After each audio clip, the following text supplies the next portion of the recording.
بسم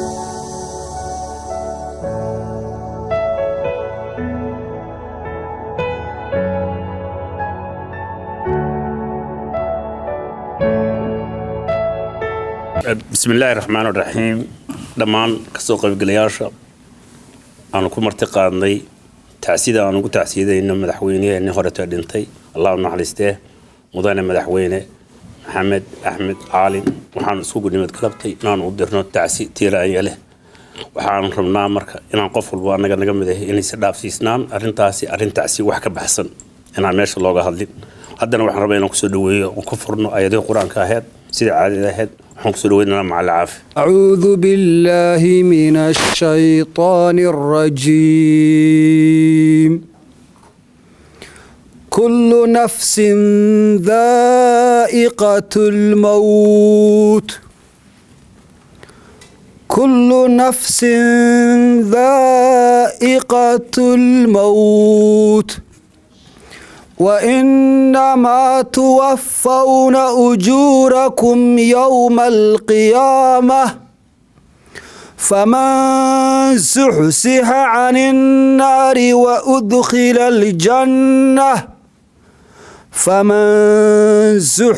عن النار وأدخل الجنة فقد فاز وما الحياة الدنيا إلا متاع الغرور. صدق الله العظيم. الله قرآن كهدنا روحنا كسر وين يا قدميات شاليد مدن محمد دعالة كاهي. magacayga waa Suldaan Maxamuud Ducaale Kaahiye waxaan caawa isugu nimid meeshatan inaan u ducayno madaxweynihii hore Maxamed Axmed Caalin oo kamid ahaa madaxweynihii labaad ee Galmudug markii la aasaasay Maxamed Axmed Caalin wax yar haddaan taariikhdiisa idinkaga sheekeeyo inkastoo wada ogtihiin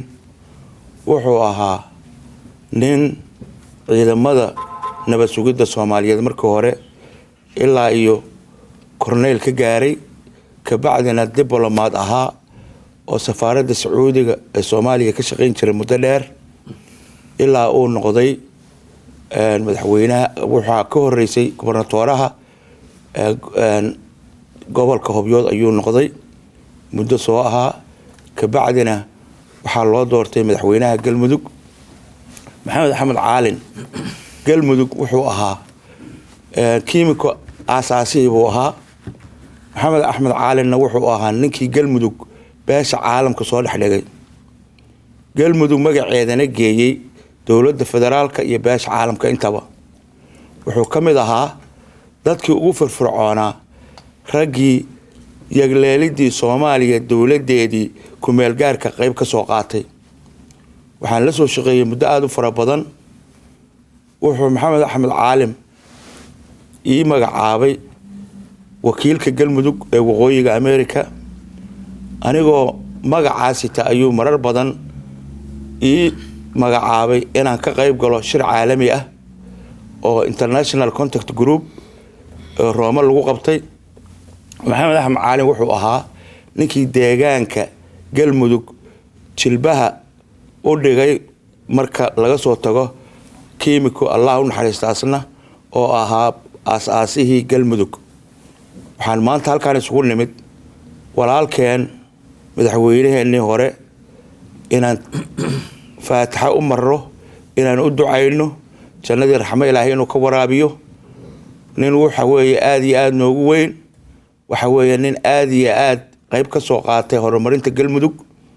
Maxamed Axmed Caalin buuga dahabka ayuu noogu jiraa ummadda reer Galmudugna aad bay u jeceshahay tan iyo maalintii geeriyoodana meel walba baroordiq baa ka socotay annaga ugu dambeynay annaguna waan isqaban qaabinaynay waxaan leenahay walaalkeen iyo family-gu ka tagay iyo dhammaan reer Galmudug oo dhan Ilaahay samir iyo iimaan ha naga siiyo jannadii raxmo Allah geeyo wuxuu kamid yahay dadka taariikhda Galmudug buuga dahabka ka galay oo meel fiican ka galay walaalayaal waa la iga dambeeyaa culimadii oo dhan baa iga dambaysa waxaan leeyahay aad baan maanta ugu faraxsanahay inaan ka soo qayb galo ducada madaxweyneenii hore waanu jecelnahay. والسلام عليكم ورحمة الله وبركاته. والصلاة والسلام على أشرف الأنبياء والمرسلين سيدنا ونبينا محمد صلى الله عليه وسلم. محان السجون نمد تعسيد الله ونحرسته مدحوينه إني هراء مرحوم محمد أحمد عالن وكوجيريو ذلك إنجليزكا آديات بنو تعسييننا وحانو لنا هاي إلهي هو نحرسته إلهي جندي رحمة خسيو قبريس الله واسعيو إلكي وكتينا الله بركيو تاريخي سوا تاريخ بدن بولي هاي درك كلي هاي مركا وح أنفع يا ما أنت وحوي إلا دعيه ولي له الله نعرس مركا وندعي علينا وحانو لنا هاي سكرات كي ودافي إلهي قبريس هو واسعيو بيربيرها جنة كمل الله ودقو.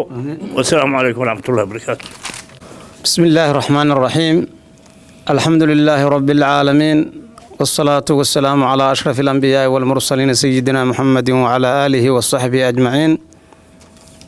إنا لله وإنا إليه راجعون. الله نحرس محمد أحمد عالن إلهي جنة كورابيو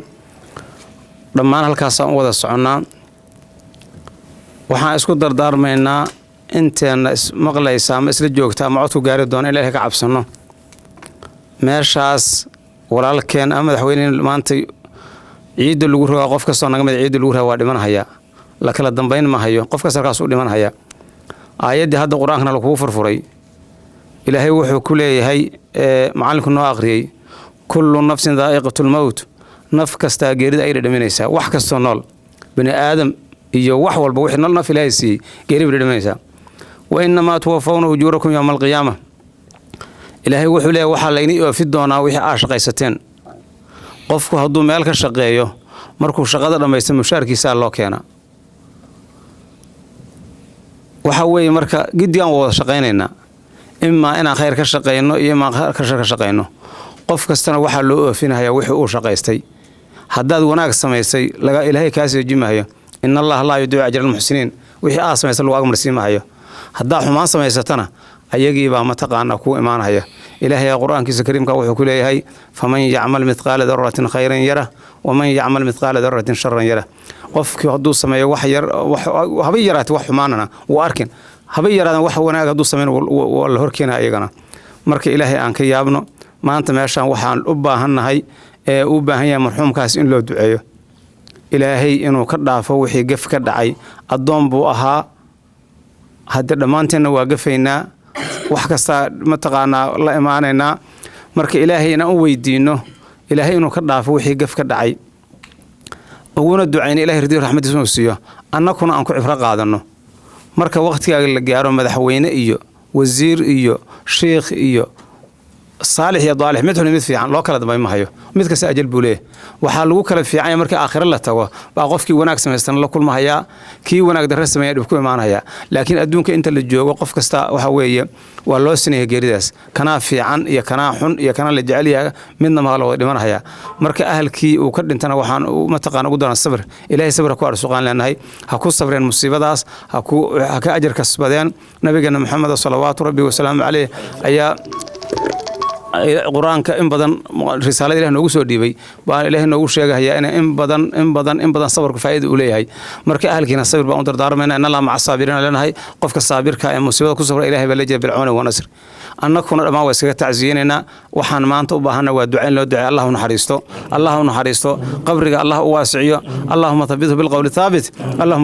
qawli thabit xujjada Allah ku sugo imtixaanka Allah ku guuleeyo ahlu janna Allah ka dhigo wixii gaf ka dhacana Allah ka tirtiro wanaag iyo rido Allah siiyo dadka qodku waxa markii Ilaahay aqbalo dambigoodii loogu bedelo ajar ulaaika yubadallahu sayyi'ati hasanaati ee dambiga sameeyaan oo intuu ahaa ajar loogu bedelo wixii gaf ka dhacay Ilaahay khayr ha ugu bedelo anda maanta noogu bedelo Ilaahay ha u naxariisto انت حفل سوق القالسنا خير بدن الله سيو اهلك انتو كتغان الله بركه الله حفي بدل خير الله سيو اللهم صل على محمد الله نوان في عبد العزيز رحمكنا الله ونحرس هذا waxaan ku daaweynayaa Dr. عبد القاسم السلام عليكم ورحمة الله وبركاته walaalayal waa in salaam dhamaantiin runtii halkan waxa isku nimid anagoo ka kala nimid jaalidaha Soomaaliyeed ee gobolka Minnesota State inaan halkaan duco ugu akhrino walaalkeen madaxweynihii hore maxamed axmed caalin oo runtii ahay aasaasayaashii u soo halgamay jaaliyadda galmudug ee ku nool waqooyiga Ameerika iyo tan Soomaaliya hadda ka dhisan ee lagu magacaabo galmudug. marxuumka wuxuu ahay runtii shakhsi aad u wanaagsan, wuxuu ahay dad dariskiisu jecel yihiin, wuxuu ahay nin daacadda ka shaqeeya. madaxweynaha waxaa lagu xasuustaa dagaaladii ahliga ahay ee ka dhaxeeyay dadka shacabka ku nool gobolka Mudug State. runtii wuxuu ahay dadkii ka qayb qaatay in xal loo helo. haddana maanta dadkaasi ay ku wada nool yihiin nabad iyo nolol iyo barwaaqale ay ku wada nool yihiin oo isdhexgalaan. without la'aantiisna waxay ahaa lahayd runtii carqalado badan oo ka jiri lahay mudug ilaa hareeraha mataqaanaa iisheeg gobolkaas. runtii annaga waxaan mar walba xasuusanaa galmudug, maamulka galmudug ee Soomaaliya mar walba waa xusnaa, waxaan idhaahnaa waa gobol fiican, waa dad fiican. laakiin ogsoonaada ninkaasi wuxuu ahay raggii aas-aasay, wuxuu ahay raggii waqtiga geliyey, wuxuu ahay raggii inta la soo hadlaan oo mar walba ku dhiiri geli jiray gudoomiyaha jaaliyadda in uu jaaliyadda isku keeno jaaliyadaha Soomaaliyeed ee degan gobolka Minnesota State. marka walaalayaal waxaan hadalka ku soo gabagabeynayaa ilaahay ha u naxariisto dadkii uu ka dhintay, ehelkii iyo asxaabihiina allaha samar ha ka siiyo, annagana dibkiis ilaahay ha naga dhigo kuwa isku yimaada, iska warqaba, isdhaqaaleeya, isxasuusta, kana shaqeeya in jaaliyadaha Soomaaliyeed ee ku nool gobolka Minnesota ay isku yimaadaan waxna wada qabsadaan. hadalkayga taasaan uga baxayaa. dhammaan waxaan halkaan mahadgaar uga jeedinayaa dadkii soo abaabulay qabanqaabadan walaalkan aan ku xusayno iskuna keenay. adinkana waxaan idin leeyahay mahadsanidin, waana ku mahadsantiin. weli waxaan daadihinaynaa tacsiidii aan u diraynay mudane madaxweyne. haddana waxaan ku soo dhaweynaa cabdulqaadir cali koronto. inaa lilaahi wa inaa ilaahi raajicuun.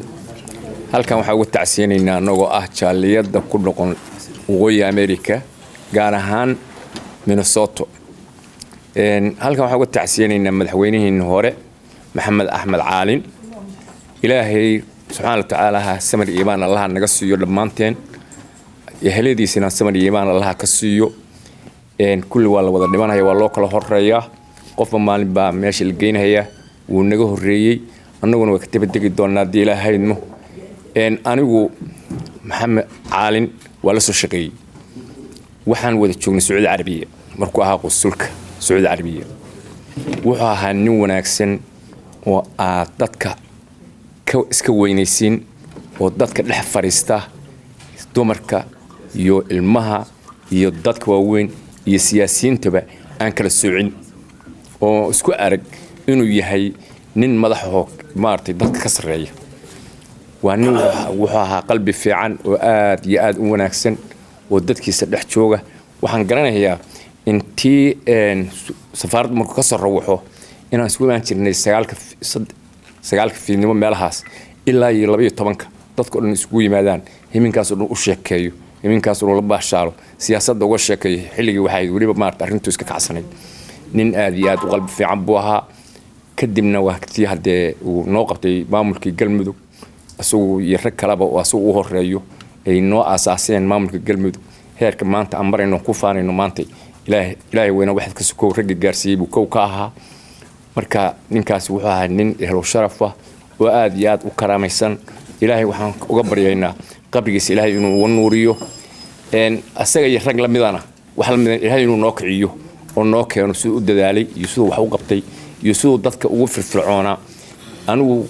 taariikhdiisa ma soo koobi karo, nina aad isugu dhownahay oo saaxiib nahay oo soo meel soo wada seexanay ayuu ahaa. Nairobi isku meel baan soo joognay, Sacuudi Carabiya soo wada joognay. waxaan garanayaa gabar baa wiil ilmo lagu soo qalay, gabadhii sharcigii ma lahayn Sacuudi Carabiya. hamiinkii markii umushak ay ilmuhu dhashay baa waxa la geeyay xabsi tarxiil ah. hadda waa markii caloosh ka soo bixin ilmuhu baa xabsi tarxiil la geeyay. ninkeeduna waxa weeye foojir buuti iyaduna ma lahayn sharci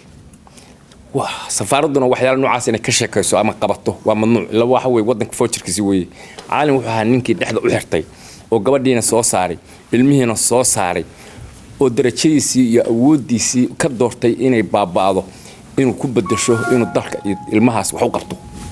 markii nin heerkaas ku shaabadaysan buu ahaa nin dadka aan iska weynaysiin buu ahaa ilaahay jannada ha siiyo anuu taariikhdiisa ma soo koobi karo sariir baa waxaas la seexan jiray noqol asagoo safiir isku xidhi qusli ah buu dadku wuxuu la seexan jiray maxaa guryaha caadiga iska wanayn loo ma dareemi jirin marka waxaan leenahay samir iimaan Allah naga siiyo asagana qabrigiisa Allah u nuuriyo eheladiisana samir iimaan barajeenaya way naga xigaan laakiin anagoo dhan buu naga dhintay galmudug oo dhan buu ka dhintay samir iimaan intaasan ku soo koobaya assalaamu calaykum waraxmatullaahi wabarakaatuh idinkuna waa mahadsantihiin inna lillahi wa inna ilaahi raajicuun waan u tacsiyeynayaa magacayga waa Dr. Mustafa Warsame waxaan u tacsiyeynayaa madaxweynaha galmudug maxamed axmed caalin raximahullah ilaahay ha u naxariisto dadku waa wada dhimanaya laakiin dadku labay u qaybsamaan qofna waa qof taariikh leh oo dadka wax uga tagay qofna waa qof iska noolaay oo dhintay marka qofka ummadda wax uga taga oo jiilka ka dambeeya wax uga taga waxa la sameeyaa yani markii uu dhinto wax qabadkiisii ayaa ma aragtay ayaa dhaxalgal noqda maxamed axmed caalin inkastoo aan nin yar ahay waxaan aad iyo aad ugu ammaanayaa doorkii uu ka qaatay federaalkan hadda la sheegayo oo ay Soomaalidu ay keentay kulay ereyadan galmudug hiiraan intaasoo dhan mudug ninkii matalayo ahaa markii ay meelaha badan la isugu tagtagay kulay raggii xasuusto waxaan kaloo maxamed axmed caalin aad iyo aad ugu ammaanaya waxay tahay waligay ma arkin maxamed axmed caalin qof wax ka sheeganayo wayna adag tahay waa dhifiya naadir qof mas'uuliyad milyuumaad qofood u qabtay oo aadan weligaa arkin qof wax ka sheeganayo yani waxaad dareemi kartaa ninkaas heerku uu gaarsiisnaa xagga cadaaladda dadka isku wadka ma fududo ninka dadka ugu wanaagsan xataa inuu inta especially reer galgaduud iyo reer mudug nin kursi u qabtay misana aysan wax ka sheeganaynin just way adag tahay marka yani wanaagga meesha uu ka gaaray iyo xabiibnimada ayaad maaragtay gareemaysaa wuu naga tegay walaalkeen laakiin waxna naga dhan isugu hambalyeynayna maanta galmudugtaan lagu naaloonayo galmudug ku hayno la'aantiis kulay meesha maanta joogta ma imaadeen yani galmudug engineer chemical waa kuwii soo asaasay laakiin marka ay hore ugu kacdo si fiican oo dadku ay barteen oo maaragtay horumar weyn samaysay oo meelo badan oo maaragtay wax qabad badan oo xagga federaalka especially ay ka qabatay waa waqtigaas oo kale marka waxaan leeyahay ma sha Allah abtigay aad u mahadsan yahay wixii uu qabtay ilaahayna ha u naxariisto anagana waxaan isugu maaragtay isugu dardaarmeynaa wixii ay soo qabteen nimankaas inay qaymo noo lahaadaan galmudug inaan la baabi'in inaan maaragtay wax kasta oo dhibo oo galmudug ku imaan kara inaan ka ilaalino intaas ayaa maaragtay aan ku soo gabagabeynaya aad iyo aad aan u mahadsantihiin maxamed axmed caalin waa xasuusnaan doonaa inta ay galmudug jirto insha Allah uu ka weyn yahay nin qoys xasuusto uu ka weyn yahay nin qaraabo xasuusato dadka reer galmudug oo dhanba ayuu taariikh ugu jiraa ilaahayna maartay insha Allah waa xasuusnaan doonaa mahadsantiin waxaan u dhiibayaa maxamed saciid oo tacsiidii axmed madaxweynihii hore tacsiisa ahaa horta waxaan leeyahay Allah u naxariisto ilaahay jannada ka waraabiyo waxa hadda maanta kaliya oo loo qaban karaa waxa weey in aan u ducayno oo niraahno ilaahay jannada ka waraabiyo sidaasaan isku nimid dadka iga horeeya ka soo sheekeeyay wuxuu ahaa iyo wanaagiisi iyo sharafku lahaa iyo wuxuu soo qabtay inuu hadda gadaal ugu noqon maayo laakiin anigu waxaan leedahay Allah u naxariisto jannada Allah ka waraabiyo amiin intaasaan leedahay anaguna ilaahay ka bacdigiisa ilaahay noo fineeyo marka aan saas ku soo gabagabeynay wassalaamu calaykum waraxmatullaahi wabarakaatuh wali waxaan madaxweynaha hore dhintay hadana waxaan ku soo dhaweynayaa salaad maxamed axmed caalin ilaahay naxariisiya jannadii ha ka waraabiyo qabrigiisana allah u waasiciyo kitaabkiisana midigta allah ka siiyo qoyska ma dhigan qaran buu ka dhintay ilaahay ninkii qabrigiisa ilaahay ha u waasiciyo jannatul firdaws allah ugu bishaareeyo beeraha jannada ka mid ah allah geey taariikhdiisa waa laga soo sheekeeyo anigu taariikh uga sheekayn mahaye inta ducada baan ku kabahayaa allah u naxariisto qabrigiisana allah u waasiciyo ilaahay awlaadii uu ka tagay ehelkii uu ka tagayna samir iyo iimaal jamiila allah siiyo marka waana in salaamahaya assalaamu calaykum waraxmatullaahi wabarakaatu inuu nin wanaagsan ahaa waxna soo qabtay intuu waddanka joogay intuu dibadda joogayba hadda taariikhdiisii intay ahaydna laga soo sheekee kolley anugu 2 iyo 3 jeer waan arkay nin wanaagsan inuu ahaa baan caddaynhayaa maantay ilaahay dembigiisa ha dhaafo faamiligiisiina ilaahay samir iyo iimaan ha ka siiyo salaamu calaykum waxaa kaleeto halkan kusoo dhaweynaynaa nala joogay oo maanta tacsiir muradina gudoomiyihii horeetay ee galmudug ee baarlamaanka mudane maxamed hayl xasan hayl asaasana ka mid ahaa asaasayaashii galmudug ayaan rabnaa inaan kusoo dhaweynayno tacsida diro maanta asalaamu calaykum waraxmatullahi inna lillahi wa inna ilayhi raajicuun kullu xaya mowt qof walba waa dhimanayaa waxaan maxay u tacsiyeynaynaa dhammaan reer galmudug iyo ummadda Soomaaliyeed oo uu ka baxay nin haliyeeya madaxweyne Caalin madaxweynihii hore ee dawladda galmudug tacsi baan u diraynaa waxaan leeyahay Caalin waa nin maxay ahayd 2005 iyo halkan asaga iyo 2 nin oo kale oo ah odayaalka maanta haray oo rugcadaaga oo ah Cabdulqaadir maxamed Shirwac iyo Umar Salaad Cilmi iyo Caalin ayaa noo yimid iyagoo xambaarsan hindisihii lagu dhisi lahaa galmudug ama maamul meesha looga sameyn lahaa inkastoo uusan magacu bixin markaas waxa weeye wuxuu Caalin iyo 2 nin oo odayaalka baa noogu yimid halkan fikraddii bay dadka oo maxay ahayd u sheegeen kulli waa la qaatay horaantii 2006 waa tii la iskugu tegay maxay ahayd magaalada Gaalkacyo oo la abaabulay galmudug sidii loo dhisi lahaa iyadoo qabanqaabadaas soconaysay 6 bilood Caalin wuxuu ahaa lafdhabarkii asaasayaalkii maamulkii halkaa laga sameeyey marka wuxuu ka noqday maamulkaas maamulkii la dhisay oo kimika dhisay ayuu wuxuu ahaa gudoomiyihii gobolka Hobyo markaasna muddo hayay kadibna wuxuu noqday madaxweynihii markii ninka la yiraahdo kimiko iska casilay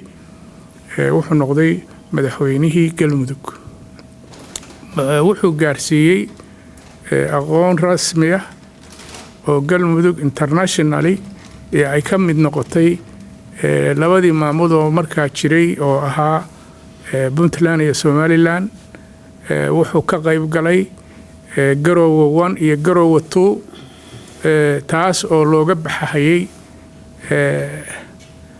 maxay ahayd kumeel gaarki wuxuu ka mid ahaa maxay ahayd iyo road mapkii looga baxayay kumeel gaarka wuxuu ahaa xaqiiqda nin dadwadid leh nin khibrad badan ku soo qaatay maamulka dawladda ama ciidan ha noqoto ama maamul ha noqotee marka waxa weeye wuxuu ahaa lafdhabar nin bashaasha oo maxay ahayd wuxuu ahaa xaqiiqda bulshaya oo raxiim ah marka waxaa ka baxay runta galmudug iyo Soomaalida nin waxtara oo soo shaqeeyay oo maxay ahayd wax badan maamulkii cardunka ahaa wax ka soo dhisay oo Soomaalida heer wanaagsan uga jiray waxaa kaloo lagu xasuusanayaa maamulka markii la dhisay aqoonsiga ay ka aqoonsatay caalamku ama UN-ka ama wadamada maaragtay dunida ayuu ahaa ninkii uga soo jiiday aqoonsiga galmudug inay maaragtay maamul la aqoonsan yahay oo rasmiya oo ka qayb gala dowlad dhiska Soomaaliya marka waxaan leeyahay ilaahay ha u naxariisto annagana samir yamaan caruurtiisii iyo xaaskiisiina tacsiib aan u dirhayaa ummadan kale oo reer galmudug dhammaanteed waxaan u dirhayaa tacsi ilaahay maaragtay jannadii fardowsahayd ka waraabiyo qabriga allaha u nuuriyo allaha u waasiciyo waxaan ilaahay uga baryaynaa dadka halkan dhammaantayo inuu ilaahay samir iimaan naga siiyo waxaan maanta halkaan isugu nimid tacsi iyo duco iyo baroordeeq inaan u samayno madaxweyne maxamed axmed caalin ee ahaa madaxweynihii labaad kiimiko marka laga soo tago madaxweynihii labaad buu ahaa wuxuu kaloo ahaa maxamed axmed caalin raggii ugu horeeyey ee magaalada Minneapolis yimid ee ka mid ahaa wafdigii ugu horeeyey ee qabanqaabadii iyo aasayaashii galmudug ka mid ahaa asaga iyo Cumar Salaad iyo Sharwac iyo group halkan noogu yimaadeen dadkii ugu horeeyey oo waxay ahaayeen jaaliyada iyo dhaqaalihii lagu dhisi lahaa galmudug halkan ka aruuriyay meel walbana ilaa Yurub ka shaqeynayay maxamed axmed caalin madaxweyne kaliya maayna wuxuu ahaa aasayaashii buu ka mid ahaa wuxuu ka mid ahaa oo lagu xusuustaa inuu ahaa maxamed axmed caalin galmudug ninkii beesha caalamka soo dhaxdhigay in la aqoonsado galmudug wuxuu ahaa ninkii baasgareeyay galmudug waa la aqoonsaday hal la ballaariyo ninkii keenay buu ahaa maxamed axmed caalin ilaahay jannadii raxmaha ka waraabiyo gobernatooru ka soo noqday galmudug gobernatooraha Hobyood wuxuu soo noqday madaxweynihii wuxuu ahaa ninkii ugu horeeyay ee safaaradda Soomaaliya ee Sacuudi Arabia ka soo shaqeeyay wuxuu ahaa taliye ciidamada nabad sugidda ka gaaray ilaa heer gobol haystay Corneel haddaba waxaa kaloo uu ahaa hay-adaha galmudug ninkii dhidibada u aasay ayuu ahaa oo run ahaantii aad iyo aad u aasaasay oo ayagoo galmudug ay cirkaa marayso wareejiyey waxaan leenahay jannadii raxma allah ka waraabiyo nin waliba meel buu galmudug gaarsiiyey meel fiican buu gaarsiiyey kuwii ka dambeeyana ilaa iyo ninka la yiraahdo qoorqoor hadda ah meel fiican bay wada gaarsiiyeen waxaan kaloo halkaan maanta tacsi ayagana aan uga diraynaa walaalaheena ku geeriyooday ku dhintay magaalada Dhuusamareeb walaalaheena ku dhintay Matabaan walaalaheena ku dhintay Xananbuuro dadka walaalaha ah oo dagaalku uu ka socdo waxaan leenahay walaalayaal dagaalka wiil baa ku dhintay wiil kuma dhasho dagaal barakac buu leeyahay abaar buu leeyahay wuxuu leeyahay diil xumo walaalayaal miiska wada hadalka hal lagu bedelo walaaluhu waa kugu dhimay ka dhimay in la heshiiyo gacanta la iskaliyo ayaan ka codsanaynaa dagaalkana si dhaqso ah loo joojiyo gacantana la isgaliyo oo la heshiiyo walaalayaal waxaan ku soo gabagabeynayaa ilaahay jannadii raxmaha ka waraabiyo madaxweynaheennii waxaan hadda ku wareejinayaa walaashay oo iyaduna laba kalmadood leh waxaan u tacsiideynaa madaxweynaheena maxamed axmed caalin allah u naxariisto janno fardowsana allah ka waraabsho eheladiisana allah samir iyo iimaan ka siiyo waana ka xunaa naga dhan haddana waxaan ku jirnaa gabagabadii waxaan ku soo dhaweynayaa oo xafladda noo xiri doona gudoomiyaha jaaliyadda maxamuud ducaale kaahi ilaahay horta ducada ahlo aqbalo madaxweyne maxamed axmed caalin jannadii raxmana allah ka waraabiyo faamiligii caruurtii uu ka tagana samir iyo iimaan allah ka siiyo reer galmudug oo dhammaantood ilaahay samir ha ka siiyo maalin aad iyo aad dadku mashquul u yahay ayay ku soo aaday waxaan leenahay hadalka ku soo gabagabeynaynaa sidii culummada iyo gudiyada jaaliyadda iyo dhallinyarada iyo dumarka intuba ducadii ay soo hidiyeeyeen allah u aqbalo jannadii raxmana allah ka waraabiyo maxamed axmed caalin wasalaamu calaykum waraxmatullaahi wabarakaatu shirku waa noo xiran yahay